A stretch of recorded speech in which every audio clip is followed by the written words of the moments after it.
तो Marvel cinematic universe अपने आप में ही एक बहुत ही बड़ी दुनिया है और मार्वल सिनेमैटिक यूनिवर्स के अंदर अब तक मार्वल कॉमिक्स के 1000 से भी ज्यादा कैरेक्टर्स दिख चुके हैं। लेकिन अब क्योंकि मार्वल स्टूडियोज इतनी सारी चीजों को एक साथ मैनेज करता है, इसीलिए उसे अपनी मूवीज और सीरीज के अंदर हर एक बड़ी से बड़ी और छोटी से छोटी डिटेल का ध्यान रखना पड़ता है। तो फिर इसीलिए आइए आज की इस वीडियो के अंदर हम एमसीयू के ऐसे ही कुछ कमाल के हिडन डिटेल्स की बात करते हैं, जिन डिटेल्स को मार्वल के कट्टर फैंस के अलावा और कोई भी नोटिस नहीं कर पाया था। तो ये वीडियो बहुत ही कमाल की होने वाली है, इसीलिए आप सभी से पूरा एंड तक जरूर देखें। और अगर आप में से कोई हमारे चैनल के ऊपर नया है तो मैं आपसे रिक्वेस्ट करता हूं कि आप हमारे चैनल को सब्सक्राइब कर लीजिए और सब्सक्राइब बटन के बगल के बेल आइकन को ऑल पर सेट कर लीजिए, ताकि जब भी हम कोई नई वीडियो अपलोड करें तो आप उस वीडियो को सबसे पहले देख सकें। तो फिर आइए अब हम बिना किसी देरी के आज की इस कमाल की वीडियो को स्टार्ट करते हैं और जानते हैं एमसीयू के टॉप 10 हिडन डिटेल्स के बारे में।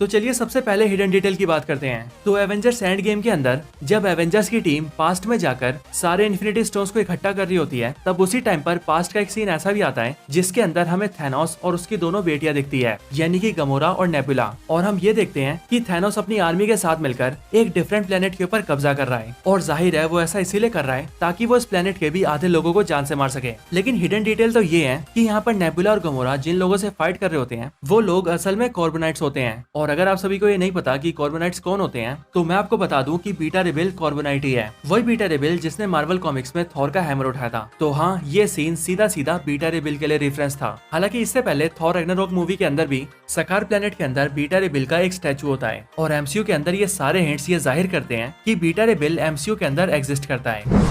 अगले मेजर डिटेल की बात करें तो वो है थॉर के हैमर म्योनिर को लेकर। तो अगर आप सभी ने नोटिस किया हो तो द एवेंजर्स मूवी के अंदर जो म्योनिर थॉर यूज करता है, वो म्योनिर थॉर मूवी में यूज होने वाले म्योनिर से काफी डिफरेंट होता है, क्योंकि ये म्योनिर साइज में थोड़ा बड़ा होता है और इसके डिजाइन को भी काफी हद तक चेंज कर दिया गया होता है। ऐसा बेसिकली इसीलिए किया जाता है क्योंकि ऐसा करने के लिए खुद थॉर कहता है, यानी कि थॉर को प्ले करने वाले एक्टर क्रिस हेम्सवर्थ। बेसिकली उनके अकॉर्डिंग उनका म्योनिर उनके हाथों के लिए छोटा था, इसीलिए वो ये चाहते थे कि उनके हैमर के साइज को थोड़ा सा बड़ा कर दिया जाए। और इसीलिए जब उन्होंने ये बात मूवी के डायरेक्टर के सामने रखी तो उन्होंने इस बात को मान लिया और म्योनिर के साइज को बड़ा करने के साथ साथ उसके डिजाइन को भी चेंज कर दिया।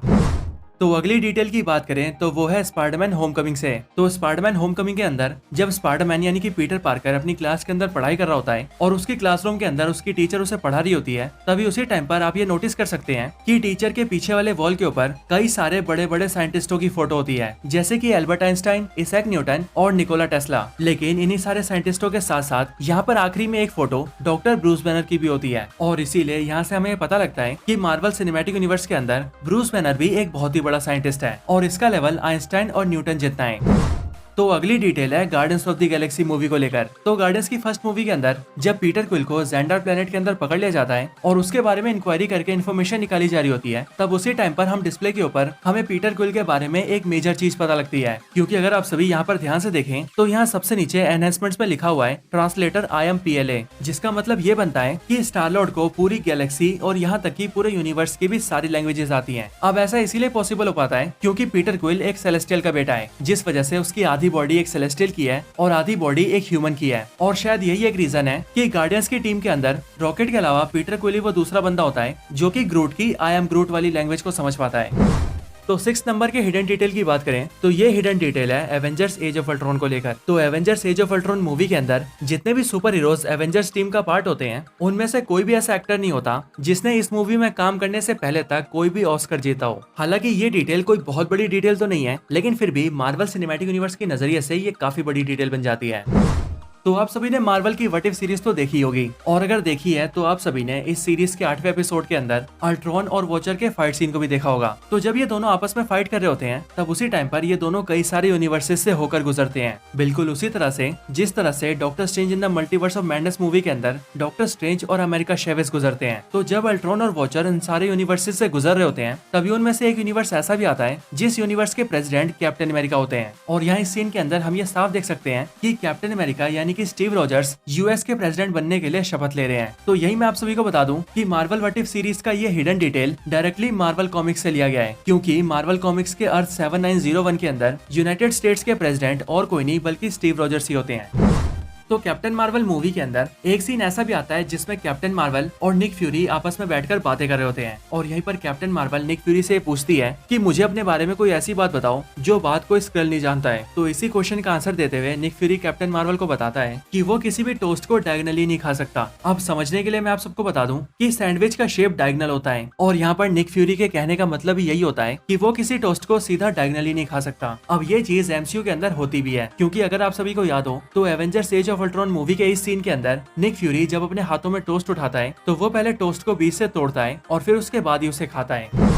तो अब थर्ड नंबर की डिटेल की बात करें तो ये डिटेल है आयरन मैन और पेपर पॉट्स को लेकर। तो आप सभी ने आयरन मैन मूवी के अंदर ये सीन तो देखा ही होगा जहाँ पर एक पार्टी के अंदर पेपर पॉट्स इस ब्लू ड्रेस को पहनती है और यही वो मोमेंट होता है जिस टाइम पर टोनी स्टार्क को पेपर पॉट्स से लव हो जाता है। और फिर इसीलिए एवेंजर्स एंड गेम के अंदर जब टोनी स्टार्क अपनी वाइफ पेपर पॉट्स के लिए एक आर्मर बनाता है तब वो उस आर्मर को सेम वही कलर देता है जिस कलर की ड्रेस पेपर पॉट्स ने आयरन मैन 1 मूवी में पहनी थी।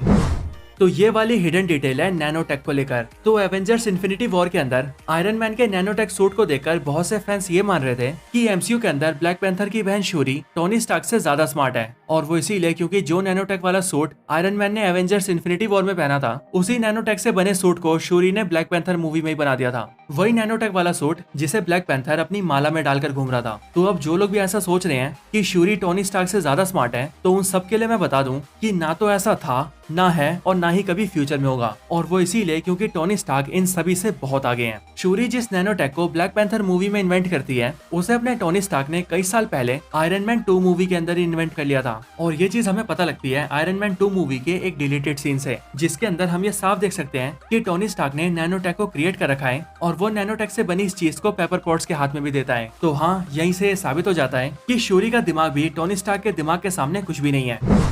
तो आइए अब सबसे आखिरी और सबसे मेजर डिटेल की बात करते हैं। तो थॉर रैग्नारॉक मूवी के अंदर जब थॉर सर्टर को हराने के बाद अपने घर यानी कि एसगार्ड पहुंचता है तब वो वहां पर अपने फादर ओडिन से मिलता है, लेकिन कुछ ही टाइम में वो ये जान जाता है कि वो असल में उसके फादर ओडिन नहीं बल्कि लोकी है, जो कि ओडिन का भेष लेकर वहां पर बैठा हुआ है। अब मूवी के इस सीन को देखने के बाद भी बहुत से लोग ये समझ नहीं पाए थे कि आखिरकार थॉर ने लोकी को कैसे पहचान लिया। तो चलिए मैं आपको बताता हूँ कि ये कैसे हुआ था। असल में मूवी के इस सीन के अंदर जब लोकी, जो कि ओडिन के भेष में था, वो जब थॉर से बातें कर रहा था तब उस टाइम पर वो काफी नर्वस हो गया था, जिस वजह से वो अपनी उंगलियां दबाने लगा था। और थॉर ये बात जानता था कि लोकी को जब भी परेशानी होती है या फिर वो जब भी घबराता है तब वो अपने फिंगर्स को दबाने लगता है या फिर उनकी मूवमेंट करने लगता है। और इसी रीजन की वजह से इस सीन के अंदर थॉर को ये पता लग जाता है कि उसके सामने जो खड़ा है वो ओडिन नहीं बल्कि लोकी है। तो दोस्तों यही थी एमसीयू की वो सारी हिडन डिटेल्स जिन्हें ज्यादातर मार्वल फैंस नोटिस नहीं कर पाए थे। वैसे आप सभी को ये डिटेल्स कैसे लगे और आपको इनमें से कौन कौन से डिटेल पहले से ही पता थे वो आप मुझे कमेंट्स में जरूर बताएं। और अगर आप सभी का कोई और रिकमेंडेशन हो तो आप वो भी मुझे कमेंट्स में बता सकते हैं। वीडियो पसंद आई हो तो लाइक करें, चैनल को सब्सक्राइब नहीं किया तो अभी कभी सब्सक्राइब करें। बाकी वीडियो को शेयर करना चाहते हैं तो इस वीडियो को ज्यादा से ज्यादा शेयर करें और आप सभी इसी तरह से हंसते और मुस्कुराते रहें। बाकी मैं आप सबसे मिलता हूँ ऐसी किसी और बेहतरीन वीडियो में, तब तक के लिए बाय।